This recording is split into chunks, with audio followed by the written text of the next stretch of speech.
Nirmal Ghosh, the Straits Times US Bureau Chief in Washington, and this is Asian Insider. On this show, we'll be discussing global events from an Asian perspective, and I'll be leading the conversations with our people on the ground, asking the unanswered questions and seeking the difficult answers. And where better to start than in Hong Kong, a city roiled by protests for months now, and seemingly with no end in sight. Joining today's discussion will be two of our Asian insiders, Claire Huang, the Straits Times Hong Kong correspondent, who has been on the streets watching events firsthand, and Lim Bien Liang, our China correspondent based in Beijing. But before we go to them, a quick recap. In this past week, a truce offer by Chief Executive Carrie Lam was dismissed by protesters, quashing hopes of a resolution or even a pause to the weeks of unrest. Mrs. Lam proposed a platform for dialogue with people from all walks of life, a move seen as a bid to capitalize on the relative calm to heal the huge rift between the protesters and her government. The offer was rejected by the pro-democracy protesters, who are instead holding out for their 5 demands. 1, complete withdrawal of the extradition bill. 2, an independent inquiry into alleged police brutality. 3, release of arrested protesters.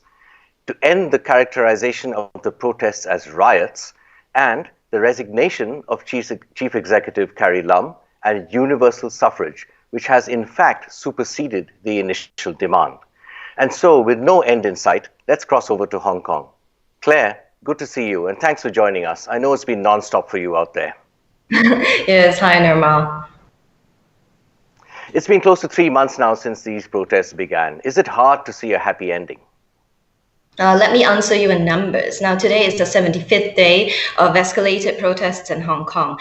In 2014, if you remember the umbrella movement, it was 79 days. That said, protests and island-wide strike have been planned until September 2 this time round, so far, okay, making this way over 79 days. And the police have fired over 2,000 rounds of tear gas. They have arrested 750 people or so. 44 of those have been charged with rioting, which is a 10-year jail term. Not to mention multiple dozens have been injured. The short answer to your question, Nirmal, is actually nowhere.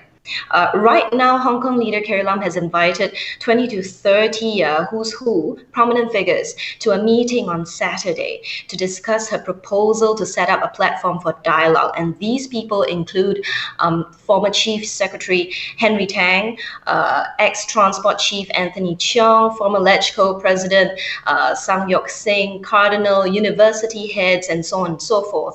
But if you speak to analysts and protesters, these offers simply do not cut it.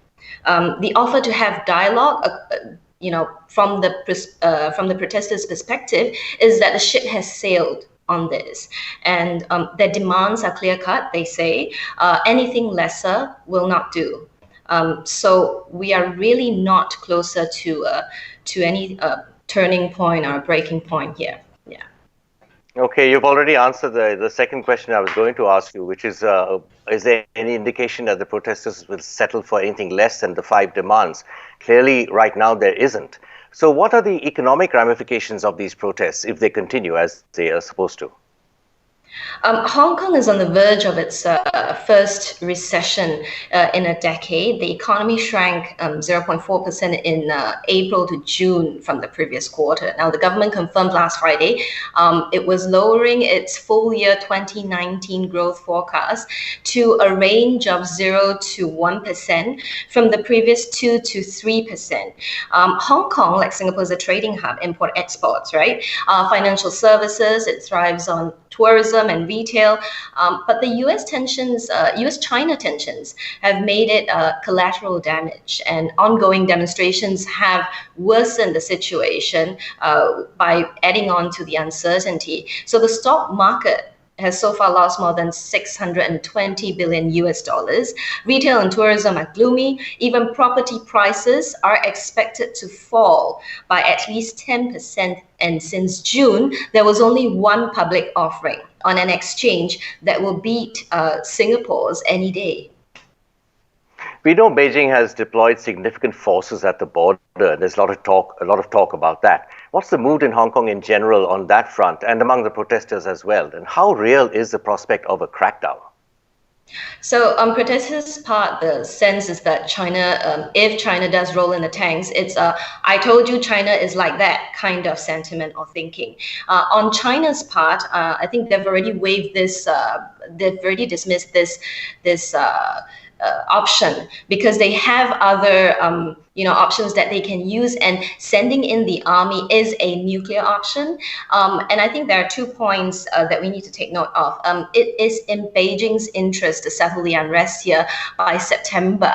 That is according to a respected pro-Beijing lawmaker Michael Tian, who days ago said that there was a September deadline mentioned.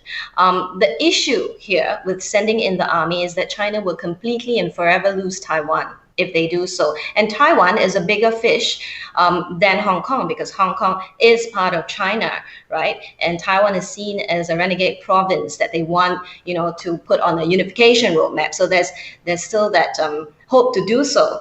But the most important point here, as Dr. Shelley Rigger, one of the leading Taiwan-China experts, told me before, is that if China moves in the army, it would be a catastrophe for Hong Kong, China, Taiwan, and the world. Why? Because if a crackdown succeeded, that would embolden Beijing to solve problems this way. Even if it didn't, Dr. Rigger then pointed out that Beijing would greatly increase the fear that it might do so. And in the event that a crackdown failed, it would plunge China into severe political problems and likely destabilize the entire region. Thank you, Claire. That's great perspective. I'm sure this won't be the last we hear from you as the world watches Hong Kong. Take care out there. Thank you. Joining us next is our second Asian insider, Lim Yanliang, the Straits Times China correspondent in Beijing. Yanliang, thanks for joining us. How are you doing? Good to be with you, Nama. What's the view in China of this situation in Hong Kong? Well, China has clearly taken a very dim view of the mass protests, the likes of which the mainland has not seen in decades, and which the central government views as undermining Communist Party rule. Chinese state media has, in recent weeks, described the protests with increasingly strong language, and have now called the protests in Hong Kong a color revolution and even quote-unquote terrorism in the making.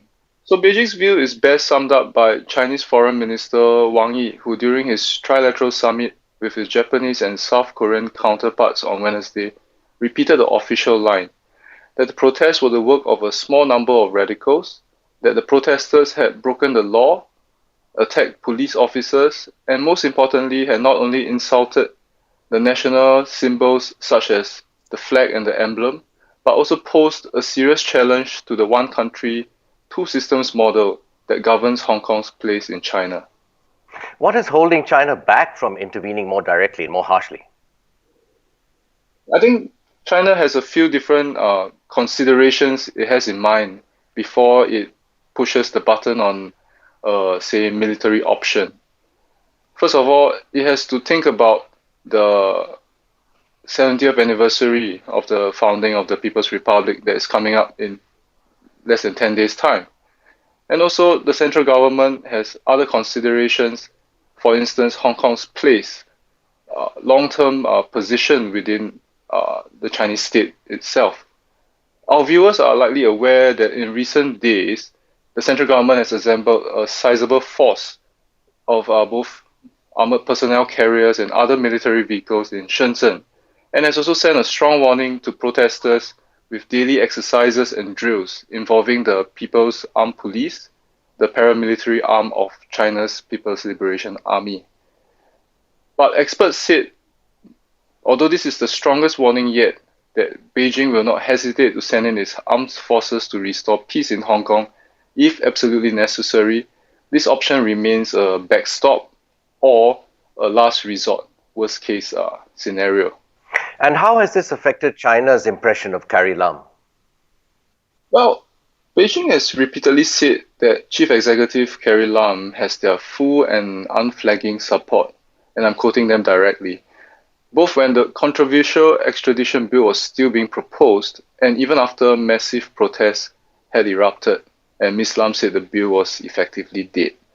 Ms. Lam has also repeatedly offered to resign on several occasions after the mass protests broke out, but Beijing has obviously not accepted her resignation. Of course, one could reasonably suspect that the central government has been displeased by Ms. Lam's handling of the whole fiasco, which detractors have said was an attempt to curry favor with Beijing that backfired spectacularly.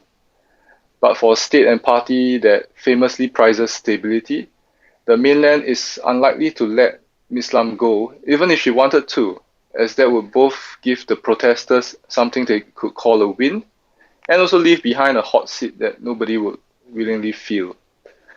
Last weekend's peaceful protests have also given Ms. Lam a face-saving opening to deliver an olive branch to protesters when she said this week that her government is willing to consider something close to an independent investigation into complaints against police response to the protests, which is one of the protesters' 5 demands.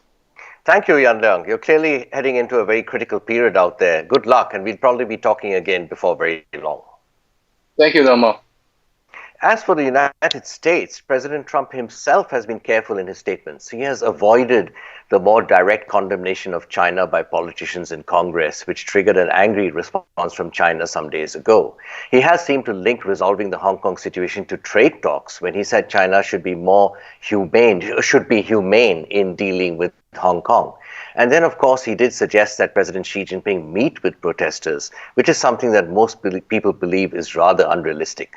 So the president has actually been relatively ambiguous. He has taken criticism for this from those who want the United States to be more vocal on democracy and human rights. But there is a counter view, and one not well understood in Washington, but it is a practical view, that for the United States to be more vocal on behalf of the protesters could give them false hope, which would lead them further into a dangerous situation. That all being said, it does look like the president is trying not to let the Hong Kong situation further sour the China-US relationship, which is, of course, under some strain, as we know. So the conversation has only just begun on the Asian Insider. We look forward to your company in the weeks to come. Till next time, I'm Nirmal Ghosh, signing off.